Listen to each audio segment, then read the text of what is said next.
इंदिरा को बचपन से ही अंतर्राष्ट्रीय मामलों की सीख मिलनी शुरू हो गई थी। जेल से लिखे अपने खतों में उनके पिता जवाहरलाल नेहरू ने लगातार कोशिश की कि उनकी प्यारी इंदु को न सिर्फ अंतर्राष्ट्रीय इतिहास और संस्कृति का ज्ञान हो, बल्कि वो विदेश में घट रही कुछ ऐतिहासिक घटनाओं के संदर्भों से भी वाकिफ रहे। देश विदेश में अपनी शिक्षा के दौरान इंदिरा का अंतर्राष्ट्रीय मामलों पर अपना दृष्टिकोण बनता चला गया। स्वाधीनता के फौरन बाद बतौर जवाहरलाल नेहरू के सहयोगी परिचारिका के उन्हें तीन मूर्ति भवन में विभिन्न देशों के बड़े नेताओं से मिलने का खूब मौका मिला। कई विदेश यात्राओं पर वो अपने पिता के साथ होती थी। वहां नेहरू जी के साथ आई उनकी बेटी के लिए भी लोगों का प्यार उमड़ पड़ता था। ये तजुर्बे थे जो प्रधानमंत्री बनने के बाद वो बखूबी इस्तेमाल में लाईं। समूची दुनिया को एहसास हो गया था कि इंदिरा गांधी एक कद्दावर अंतर्राष्ट्रीय हस्ती हैं।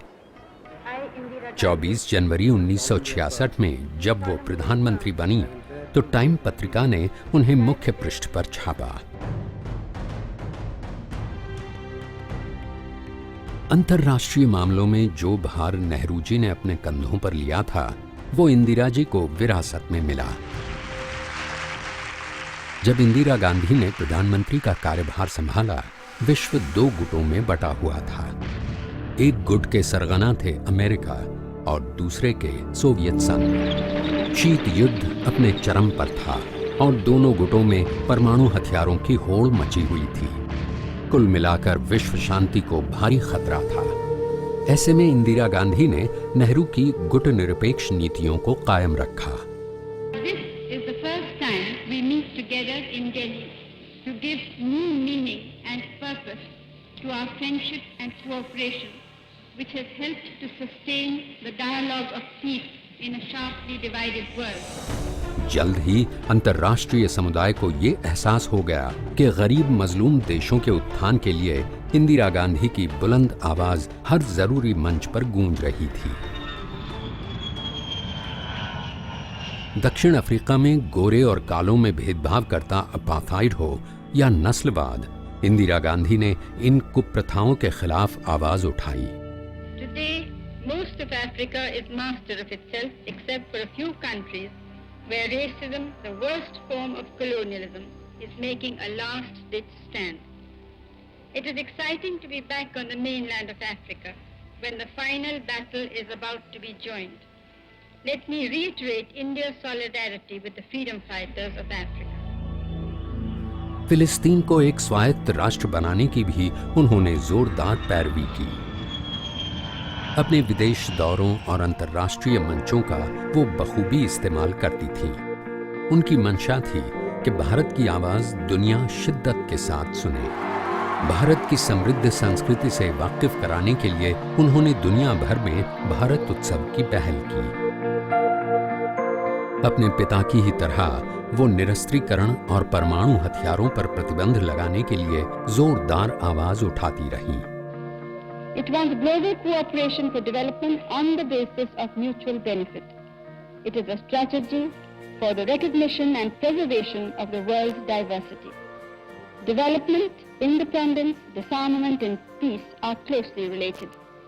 Can there be peace alongside nuclear weapons? Without peace, my father said, all our dreams of development turn to ashes. Indira हर देश को बराबरी का दर्जा दिलाने की हिमायत करती रहीं।